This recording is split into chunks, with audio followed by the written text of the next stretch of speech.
Hello guys, in this video I am going to show you how to set up a security passcode to the Notes Writer application. But first I just want to mention, don't forget to subscribe to my channel because at 10,000 subscribers I am going to show you my whole YouTube revenue statistics and growth strategy, how to make money online. So let's jump into it. First of all, open the application on your phone.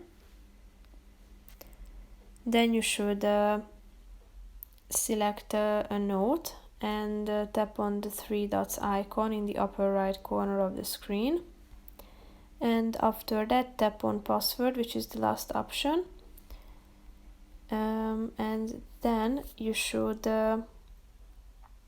allow these options. So tap on the edit button down below in the right side corner of the screen, and then you should select a document open password. So type it in,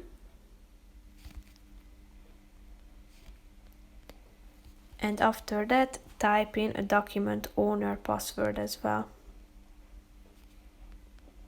Tap on the button done, and here you can turn on these options such as when do you need the passcode to be required, such as when you want to modify content, when you want to edit annotations and forms, when you want to fill forms, copy document or content, document assembly, printing and high quality printing. So you can select whether you want to be required to type in your password in these cases. If you are done with selecting these details, click on the done button down below in the right side of the screen, and that's pretty much it for this video, guys. See you in the next one. Bye bye.